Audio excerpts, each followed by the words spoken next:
This is Richard Hollingham for ESA at the Royal Observatory of Belgium in Brussels. For more than a century, scientists have been making observations on this site using telescopes like this, still in use today.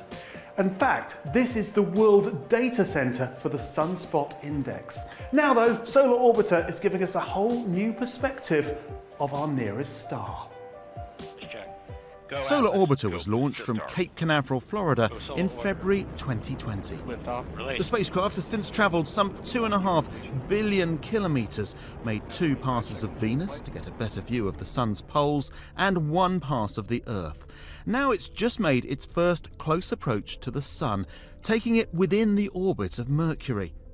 During temperatures of some 500 degrees Celsius, the pictures Solar Orbiter's returning show this atomic furnace in unprecedented detail. I was personally blown away by the quality and degree of detail in these images. And clearly, as solar physicists, we've been looking at images of the Sun for many years. But by going 3 times closer, we can get the spatial resolution up by a factor of 3. And we see things that we haven't seen before.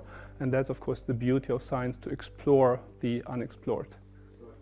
These new images were captured by a camera called the Extreme Ultraviolet Imager, led by the team based here in Brussels. It sometimes happens, I get into my office, I download the latest data and I stare for hours at it. It's so addictive, actually. The images show activity in the outer layers of the solar atmosphere and reveal a variety of features, including something scientists are nicknaming the hedgehog. It has a multitude of spikes of hot gas reaching out in all directions. Nobody has ever seen the details of the corona in that much detail before. So every time we get an image down, it's the first time we see something at that scale, and that's really fascinating. It's really discovery space that we're entering. The Extreme Ultraviolet Imager is one of 10 science instruments on Solar Orbiter, now all working together for the first time. Some are looking at the Sun, others are measuring the environment around the spacecraft. All this activity is being coordinated at the European Space Astronomy Centre in Madrid.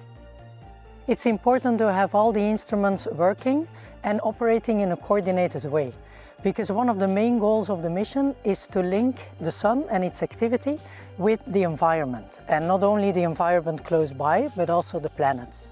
And for that we want to look at the Sun's activity, at the solar activity, with many different telescopes that look at it in different wavelengths. So that means they are looking at different layers in the atmosphere, and they can also measure things like the magnetic fields on the Sun. The influence of solar activity, particularly on the Earth, is known as space weather. It includes the effects of the stream of charged particles the Sun emits, the solar wind, and more dramatic events such as solar flares. Yes. So do you think that would be a good target for Solar Orbiter to point at, this active region? As it happens, Solar Orbiter observed several flares and even a coronal mass ejection, all tracked from here in Belgium at ESA's Space Weather Coordination Centre.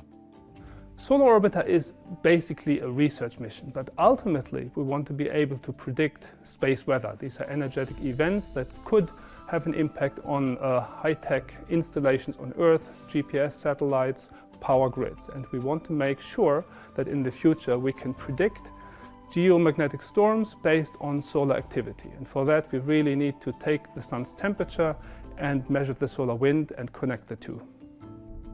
Scientists across Europe and ESA's partners around the world are now working to interpret the vast amount of information Solar Orbiter is sending back.